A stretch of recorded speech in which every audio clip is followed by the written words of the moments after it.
Everybody, welcome to the Orlando Real Estate Report, brought to you by the YourOrlando.com team.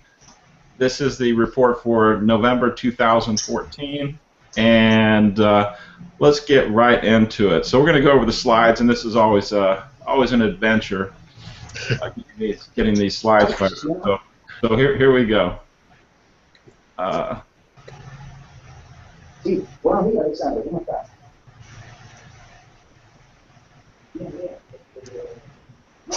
Okay.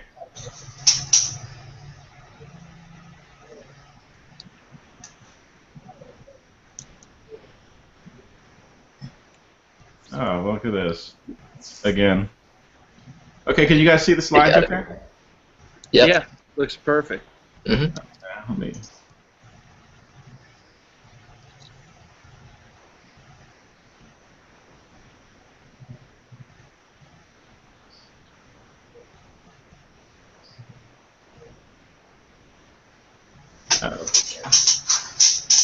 Brandon, that chair, man. What's going on with that thing?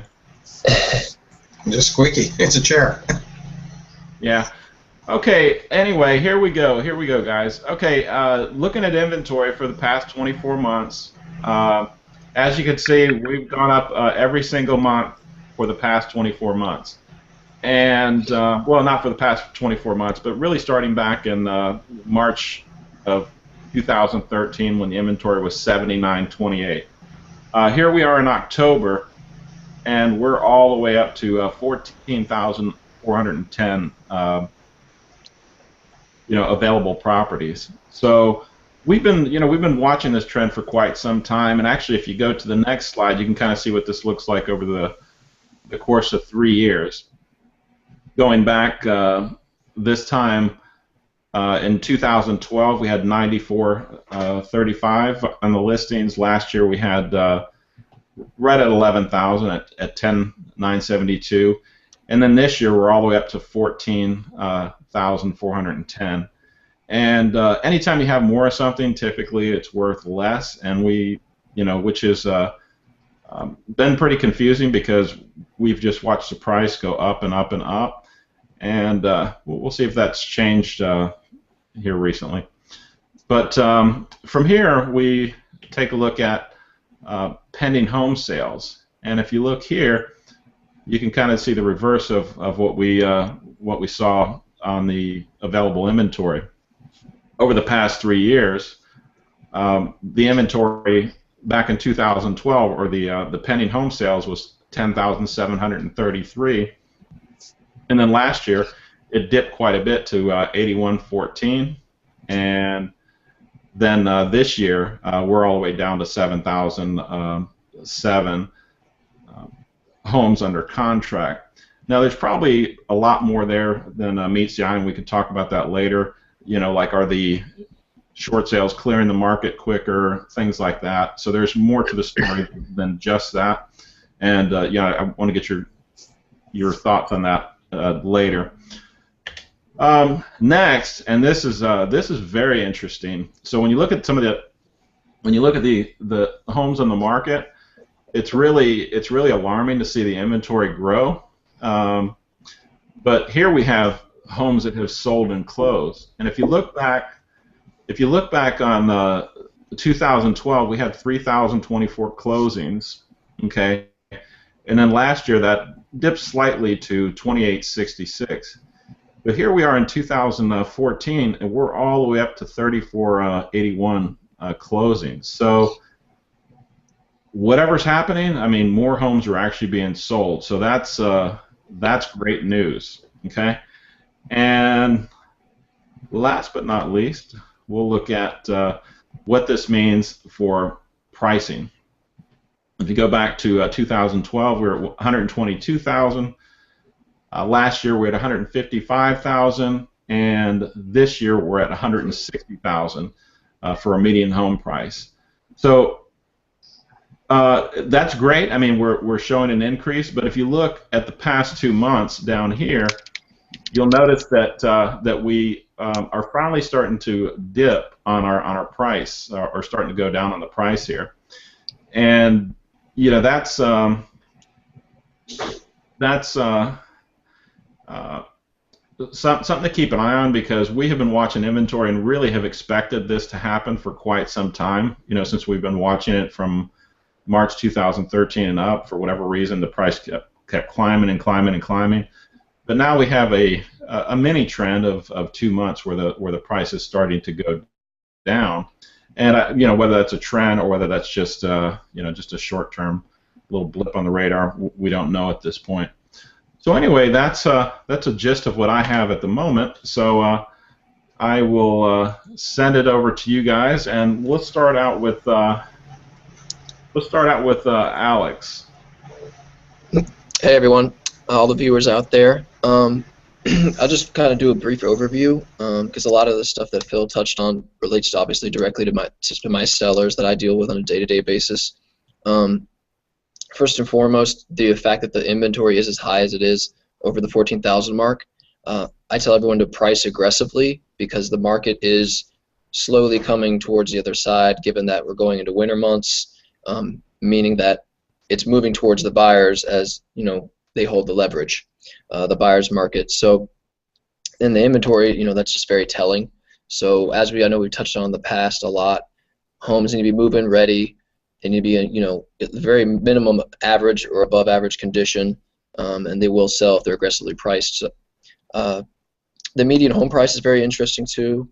Just the fact that it's dropped since the last 2 months. It was, you know, continuing to climb, and you know, it's still much higher than 2 years ago, and I think it's a little more than even last year, about 5,000 more at the 160,000 mark than what it was last year. The pending homes being down it's gone down, but you know, it's still over about 1,000 more than what it was this time last year. And homes sold and closed is still going up. It's still more than the last 2 months. So the fact that, you know, it's a very interesting market right now because, you know, you see that there's more homes getting sold and closed than in the past couple months. However, you know, price is going down. So it just shows that there are available homes that are in quality moving condition, and if they're out there and they're aggressively priced, they should move and they should get sold. You know, within the realm of reason, we always like to say. So, and I am actually wanted to kind of offer something I'm going to be doing going forward from next month going forward. I'm going to start doing a really interesting indicator, and I'll kind of leave it as a teaser at that. I don't want to give it away. Okay, good stuff. Good stuff. Prime time. What do you have for us? Well, I was looking at the numbers, and I was looking at them a little differently. Let me show you what I mean. When I was looking at the numbers, I always try and look at the graphs together. Mm-hmm. And when you look at the number of unsold homes, like you said, we're going in a straight line up. But I think we're gonna peak off right around that 14,000 mark. Watching what the number of sold, number pending, and the number of new listings that have been coming on the market, it's kind of evened out to where it's almost a zero-sum gain on a daily basis. Well, like you mentioned, when the inventory goes up, pricing does come down, and with the buyers, we're being extremely aggressive with the pricing right now, just because there is a large inventory on the market, allows you to be more aggressive, and from the listing agent side, you're actually feeling they're feeling a little uneasy. You can tell that their sellers are starting to get antsy. You know, it seems like, you know, when they start to hit that 3-4 month level that their house has been on the market, you're starting to see some very aggressive price reductions, which is always fun to watch. You know, where they're not just dropping $1,000 or $2,000. You know, you're talking, you know, $5,000, $6,000, $7,000, $8,000 drops at a time for the buyers. So, you know, again, patience really is a big thing when you're in this type of market for the buyers. And the other thing I look at, you know, you mentioned that the number of homes sold is up, but I looked at that as a percentage of of listings versus number of homes sold. And this time, right now, we're at about a 24% turnover rate, where last year we were about 26%, and the year before we were at 32%. So yes, there's more homes being sold, but as percentage of number being listed, it's actually less. So, and I think a lot of it, I mean, if you go back and you look at just the, you know, some of the things coming out of the election, what was the number one concern of everybody? It was the economy. 67% of the people out there said that they felt that the economy wasn't in good shape. So that's always a concern for people. On the brighter side, though, Orlando, according to Forbes, is the #1 city in the nation for job growth, which is that's just going to help everybody out. Yeah, good stuff. Maybe that's why some of these houses are selling. Yeah. That's an interesting metrics that you're using there with the comparing the number of homes sold versus inventory growth. So yeah, that's something to keep an eye on that for us. That's good information. So James, anything on the mortgage side that's going on that's interesting? What do you got for us? Yeah, absolutely. I just wanted to touch on as we're speaking about with the charts. You guys were spot on. We're starting to see the same thing on the mortgage side. A lot of aggressive contracts, so they're coming in under value, more concessions. It's the same thing we've been seeing over the past couple of months. I really like what Brendan spoke about regarding the economy. It's a huge thing. It's funny because the Fed sees it differently. They're like, oh, our economy continues to improve. But as everyone knows, it's all about job growth. Job growth is what pushes our industry. So for us to have a good growth of job opportunity in Orlando, that's a huge thing, especially if you're looking to purchase. So especially with the inventory, it's a great time to purchase. Okay, so a few things we have. There's we're starting to see a huge jump in VA lending, so a really big bump recently. A lot of demand for subprime, as we were talking about before. So we're starting to see a lot of people who are ineligible due to timelines going towards portfolio as sort of a band-aid to get into a home now. But come next year, there's a lot of talk of loosening credit guidelines. So it's going to be a lot easier for, not a lot easier, but they're going to remove a lot of the obstacles into being able to purchase. So I wouldn't be surprised if we start pushing back towards the subprime lending, in a sense, kind of a cleaner version of it, or a more safeguarded. And as we spoke about, I think in passing about FICO 9, that's supposed to be implemented to where it analyzes credit better. So a lot of clients with limited credit are going to be able to, get, I guess, a better analysis of what they're able to qualify for when looking to purchase a home. And I think that's essentially a lot of the stuff we've been seeing. A lot more. Usually during the holidays you start seeing things slow down a little, but it seems to have increased, just like your charts have been showing. So everything's still moving along pretty well, I'd say, on the mortgage side. Good. Yeah. So that's interesting. On the, do you expect some changes in the? I guess it's in the new year. What changes do you expect? Because we still have this backlog of people out there that have gone through bankruptcy, foreclosures, and stuff like that. There's a dormant market out there that's just waiting to pounce as soon as this opens up. Any expectation there? Honestly, it's going to be hard to tell. I know we've spoken about FHA back to work, the 1 year after an economic event, bankruptcy, foreclosure, short sale, and so far the restrictions on that are pretty tight. But I don't doubt that they're going to try to capture that market that's kind of just sitting on the sidelines, like you said. Instead of waiting 3 years to 7 years, and we'll put in the show notes all the timelines after an economic event. But I don't doubt they're going to do something to make up for that big gap. They are lowering the down payment to 3%. There's already talks about it, but I think it's going to be more about getting the debt to income ratios in line, and I guess they're finding out more about QM, the qualified mortgage and ability to repay. So they're going to try to make that a little easier to where lenders aren't afraid to lend because they're in fear of having to buy back a loan because they.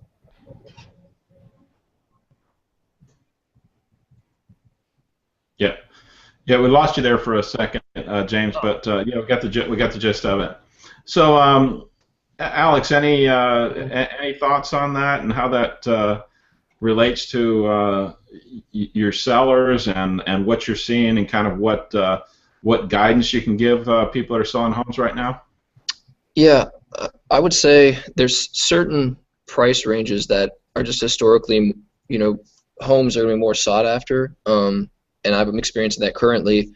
I have a home that's in $100,000 to $200,000 range, and I mean, you have no problem getting lots of activity on it, lots of people seeing it, a lot of interest.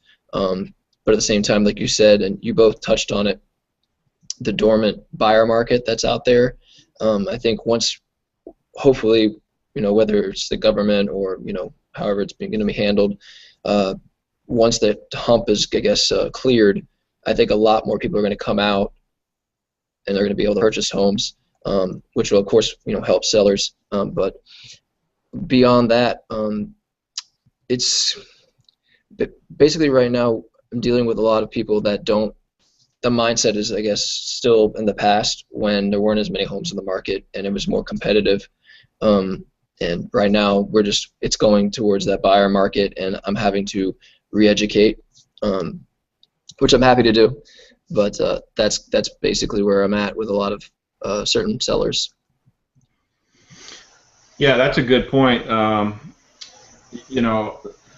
It sneaks up on us, the changes in the market from steady inventory to the inventory just shooting up, and so since it sneaks up on us, you can just imagine how it sneaks up on our buyers and sellers, the changes that are taking place. So yeah, we definitely need to keep them informed as best we can, and make those changes that are necessary. Whether it's price changes for the sellers and and putting the market information in front of them so they can make an informed decision, or if we're on the buyer side, just letting them know that, hey, it's okay to be a little more aggressive on your offer because frankly there's just more inventory out there, and the sellers are certainly vying for the attention of the buyers a lot more now than they were certainly 12 months ago. Well, so, go ahead, Alex. I just want to touch on something really briefly. What Brendan spoke of, just having his buyers be patient. I'm even noticing that from the seller side of things, which is where I typically make most of my time, and you can tell people are they're just kind of waiting. They're biding their time. They're being very conscious about their decisions on the buyer side. So it's not only he's seeing it, obviously, because he's dealing with buyers day to day all the time. I'm seeing it from my side, and it's pretty obvious that people are able to make really good choices, quality home at a quality price. Prime time. What do you got for us? Do you have just a couple words that you could share? We got to get you a logo.